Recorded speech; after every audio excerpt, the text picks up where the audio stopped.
শেষ হ'ব নেকি পল্লৱ লোচন দাসৰ ৰাজনৈতিক কেৰিয়াৰ? ফুল ষ্টপ লাগিব নেকি পল্লৱ লোচন দাসৰ কেৰিয়াৰত?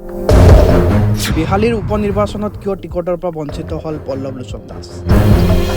2026 ৰাজ্যৰ ৰাজনীতিত কামবেক হ'ব নেকি প্ৰাক্তন সাংসদ পল্লৱ লোচন দাস? ৰাজ্যৰ ৰাজনীতিৰ এগৰাকী অন্যতম নেতা পল্লৱ লোচন দাস।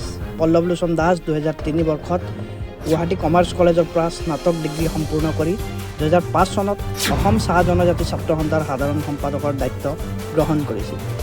তাৰ আগতে পল্লৱ লোচন দাস আছিল আৰ্টছা গুৱাহাটী মহানগৰ সমিতিৰ সম্পাদক।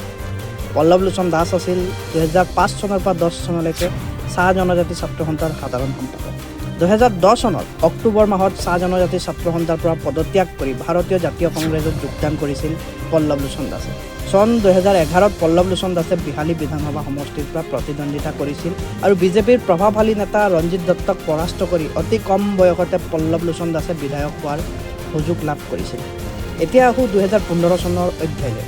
2015 চনত কংগ্ৰেছ ত্যাগ কৰি বিজেপিত যোগদান কৰিছিল পল্লৱ লোচন দাসে। পৰৱৰ্তী সময়ত 2016 চনত পল্লৱ লোচন দাসে বিহালী সমষ্টিত প্ৰতিদ্বন্দ্বিতা নকৰি ৰঙাপাৰা সমষ্টিৰ পৰা নিৰ্বাচন খেলি জয় হৈ সৰ্বানন্দ সোণোৱালৰ কেবিনেটত মন্ত্ৰিত্ব লাভ কৰিছিল।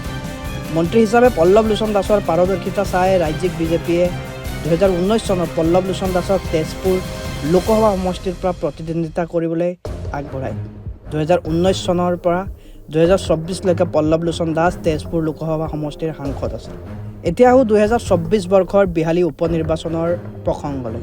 বিহালী সমষ্টিৰ বিধায়ক যিহেতু ৰঞ্জিত দত্ত আছিল, ৰঞ্জিত দত্তই যেতিয়া তেজপুৰ লোকসভা সমষ্টিৰ পৰা জয়ী হৈ সাংসদ হৈছিল তেতিয়া বিহালী সমষ্টিত উপ নিৰ্বাচন হৈছিল। উপ নিৰ্বাচনত টিকটৰ দাবীদাৰ আছিল পল্লৱ লোচন দাস। কিন্তু কিয় টিকট নাপালে পল্লৱ লোচন দাস? পল্লৱ লোচন দাসৰ পৰিৱৰ্তে দিগন্ত ঘাটোৱাৰক কিয় টিকট দিয়া হ'ল? আচলতে বহুতে কয় পল্লৱ লোচন দাসে কাৰোবাৰ বিৰোধিতাৰ বাবে টিকট নাপালে, কিন্তু সেয়া নহয়। আমাৰ পৰ্যালোচনাত অন্য কেইবাটাও কাৰণ পোহৰলৈ আহিছে। পল্লৱ লোচন দাস কেৱল 1.5 বছৰৰ বাবে বিধায়ক হ'ব বিচৰা নাই। যদি তেওঁ 24ত বিহালীৰ বিধায়ক হোৱাৰ মন মেলিলেহেঁতেন তেতিয়া 2026ত আকৌ সমষ্টি সলনি কৰিব লগা হ'ল। কাৰণ সমষ্টি পুনৰ নিৰ্ধাৰণৰ পাছত বিহালী সমষ্টি হ'ব ST ৰিজাৰ্ভেশ্যন। তেতিয়া পল্লৱ লোচন দাস বিহালীৰ পৰা নিৰ্বাচন খেলিব নোৱাৰিব। সেইবাবে পল্লৱ লোচনে বিহালী উপ নিৰ্বাচনত প্ৰতিদ্বন্দ্বিতা কৰাৰ মন নেমেলিল। এতিয়া কথা হ'ল 2026ত ক'ৰ পৰা নিৰ্বাচন খেলিব পল্লৱ লোচন দাস? আমি এক অভিযান চলোৱাত পল্লৱ লোচন দাসৰ সমষ্টি 3টা। প্ৰথম পচন্দ ৰঙাপাৰা সমষ্টি পল্লৱ লোচন দাসৰ পুৰণি সমষ্টি। ৰঙাপাৰাৰ পৰা বিধায়ক হৈ 2016 চনত অসম কেবিনেটত মন্ত্ৰিত্বও লাভ কৰিছিল। সেইবাবে ৰঙাপাৰাৰ পৰা পল্লৱ লোচন দাস টিকট বিচৰাটো প্ৰায় খাটাং হৈ পৰিছিল। এতিয়া কথা হ'ল ৰঙাপাৰাৰ পৰা যদি পল্লৱ লোচন দাসে টিকট পায় তেন্তে কি হ'ব কৃষ্ণকমল তাঁতীৰ ৰাজনৈতিক ভৱিষ্যত? পল্লৱ লোচন দাসৰ দ্বিতীয় পচন্দ হ'ব বৰচলা সমষ্টি।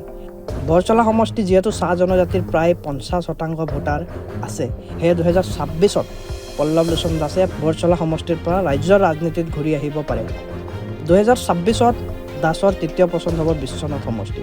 বিশ্বনাথ সমষ্টি যিহেতু বিভিন্ন জাতি জনগোষ্ঠীৰে পৰিপূৰ্ণ এখন সমষ্টি, হয়তো তাৰ পৰা নিৰ্বাচন খেলিব পাৰে পল্লৱ লোচন দাসে। খবৰ অনুযায়ী 2026ত বৰ্তমান বিহালী সমষ্টিৰ বিধায়ক দিগন্ত ঘাটোৱাৰে নিৰ্বাচন খেলাৰ মন মেলিছে। কিন্তু যদিহে পল্লৱ লোচন দাস বিশ্বনাথৰ পৰা প্ৰতিদ্বন্দ্বিতা কৰে তেন্তে ক'ৰ পৰা প্ৰতিদ্বন্দ্বিতা কৰিব দিগন্ত ঘাটোৱাৰে?